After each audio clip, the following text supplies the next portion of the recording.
I was being held at MCI Walpole, a maximum security prison in Massachusetts.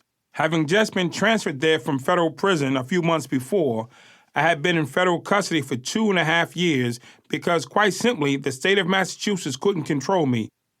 I was too much to deal with, so they sent me to the federal prison in hopes that I would perish, that I'd be raped, killed, or both. Instead, I dominated the federal system. I committed too many violent acts to name or count and was kicked out of 9 different states.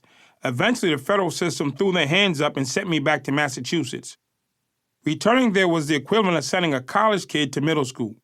I was so far ahead of everyone, mainly the staff, in terms of what it took for me to run that prison. It was almost unfair, and it was certainly unfair for the other inmates. The minute I came back, I put my gang together and we took over. The drugs, the extortion, the prison wine, the gambling, all of it. I rode with my crew. Wherever I went, they went. Whatever I told them to do, they did, and everybody knew it. It was no secret. Coming back to Massachusetts, I had no property of any kind, so I went on a robbery spree. I beat down 10 different prisoners and took everything that they had. That led me a stint in what was called solitary confinement, which was a shock to me. When I had been in Walpole 3 years prior, nobody cared if a prisoner got beaten or robbed. If someone couldn't hold on to their own belongings, then they didn't deserve to have them. Turns out the game had changed. The then associate warden pulled me into his office and explained it to me. Because I didn't know the new rules, he let me back in the general population with the other prisoners. Some few days later, I found myself sitting in my cell on a Saturday afternoon, bored and hungry. I decided I'd go get something to eat.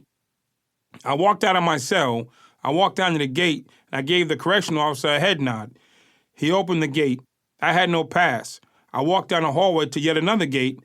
I gave the guy there the same head nod as the CO and walked right past him. I then walked past 2 more gates to get to Central Control, all with no one stopping me. Central Control was essentially a bubble encased in glass and steel. It held computers and camera banks so the guards could monitor everything within the prison walls. From there, they controlled any and all doors in the prison, especially the places like the kitchen where they didn't want troublemakers, particularly prisoners like me, to get a hold of knives or spices or anything that could be used to hurt someone.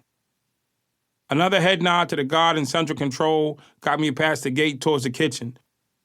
No one was allowed in the kitchen itself who isn't on the staff at the prison, and there was a large steel door with a small slot to look through if someone is on the other side. I banged on the door, and the CO guard in the kitchen slid the slot open and saw it was me. He opened the door. Everyone in the kitchen gave me some form of salute, because the boss, me, was there. I told one of the cooks to make a burger, fries, and milkshake for me. I stood back and watched while everybody stopped what they were doing to clear space on the grill to make my food. That's when some guy in a white coat stepped to me.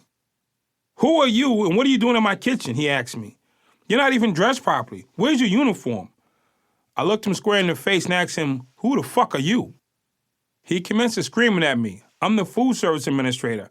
And I've got this culinary degree, I've run that restaurant, and you're in my kitchen, and this isn't right." At that point, not only was I looking at him like he was crazy, but so was everyone else around him. Finally he says, "I'm going to ask you again, who are you?"